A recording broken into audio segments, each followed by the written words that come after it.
கிறிஸ்துவுக்குள் பிரியமுள்ள சகோதர சகோதரிகளே, பலந்தரும் தேவன் எபிசோட் 1272 கர்த்தரை துதிக்கிறேன், மகிமைப்படுத்துகிறேன்.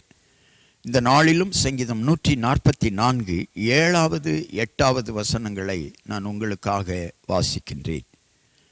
உயரத்திலிருந்து உமது கரத்தை நீட்டி ஜலப்பிரவாகத்துக்கு என்னை விலக்கி ரட்சியும்.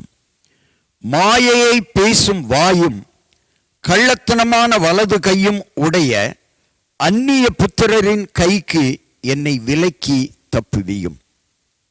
வசனங்களிலே 2 காரியங்களை தாவீது வலியுறுத்தி ஜெபிக்கிறார்.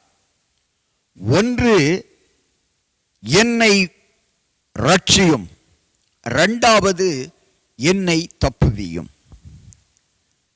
ஜலப்பிரவாகம் என்பது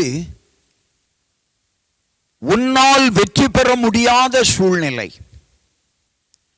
உன்னால் ஜெயிக்க முடியாத சூழ்நிலை, உன்னால் எதிர்கொள்ள முடியாத சூழ்நிலை. அதுதான் ஜலப்பிரவாகம். நீ எதிர்கொள்ள முடியாது, உன்னை விட பலமாக இருக்கிற ஒரு சூழ்நிலை. இந்த பூமியிலே வாழுகிற பொழுது உன்னை விட பலமான சூழ்நிலையை நீ சந்திக்க நேரிடுகிற பொழுது ஆண்டவரிடத்தில் சொல்லி ஜெபிக்க வேண்டும், என்னை அதற்கு விலக்கி ரட்சியும் ஆண்டவரே. 2வது, மாயை பேசுகிற மனிதர்கள், மாயை பேசுகிற வாயையுடைய மனிதர்கள்,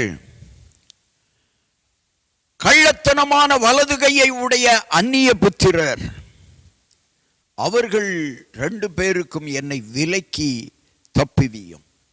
என்னை ரட்சியும், என்னை பாதுகாத்துக் கொள்ளும், என்னை தப்புவியும்.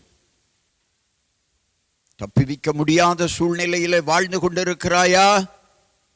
பாதுகாப்பற்ற சூழ்நிலையில வாழ்ந்து கொண்டிருக்கிறாயா? தோல்வியுற்ற சூழ்நிலையில வாழ்ந்து கொண்டிருக்கிறாயா?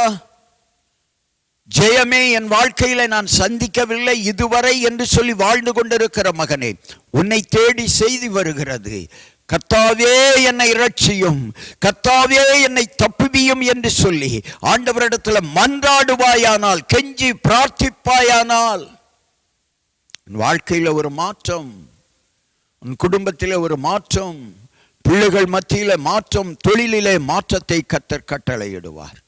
கண்களை மூடி ஜெபிக்கலாம். எங்களை நேசிக்கிற நல்ல தகப்பனே, தப்பிக்க முடியாத சூழ்நிலை தான் ஜலப்பிரவாகம். அப்படிப்பட்ட சூழ்நிலையில் வாழ்ந்து கொண்டிருக்கிற மகனே, மகளே, கர்த்தாவே எனக்கு பாதுகாப்பை தாரும் என்று கேள், பாதுகாப்பை தாரும் என்று கேள். ஹல்லேலூயா, க்ளோரி, ஹல்லேலூயா, க்ளோரி. அந்நிய புத்திரரின் வலது கை உன்னை ஒடுக்க நினைக்கிறதா? கர்த்தாவே என்னை தப்புவியும் என்று கேள். என்னை ரட்சியும், என்னை பாதுகாத்துக் கொள்ளும், என்னை தப்புவியும் என்று சொல்லி ஆண்டவரிடத்தில் கேளுங்கள். தப்புவிக்கிறவரை, ரட்சிக்கிறவரை நோக்கி பார்த்தால் நீங்கள் நிச்சயம் ரட்சிக்கப்படுவீர்கள், தப்புவிக்கப்படுவீர்கள். வேறு எங்கு பார்த்தாலும், எங்கு நோக்கினாலும் உங்களுக்கு பதில் கிடைக்காது. பிரச்சனையிலே சிக்கி கொண்டிருக்கிற மகனே, உன்னை தேடித்தான் இந்த வார்த்தை வருகிறது. கர்த்தாவே எனக்கு ஒரு பாதுகாப்பை தாரும், கர்த்தாவே என்னை தப்புவியும் என்று பிரார்த்தித்து ஆண்டவரிடத்தில் நான் உமது அடியானாக வாழ்கிறேன், உம்மையே நம்பி வாழ்கிறேன், கர்த்தாவே நீர் என் தேவன் என்று சொல்லி ஆண்டவரிடத்தில் பிரார்த்திப்பாயானால் ஆண்டவர் உன்னை ரட்சிப்பார், உன்னை தப்புவிப்பார். இயேசு கிறிஸ்துவின் நாமத்தில் ஜெபிக்கிறேன் பிதாவே, ஆமென், ஆமென்.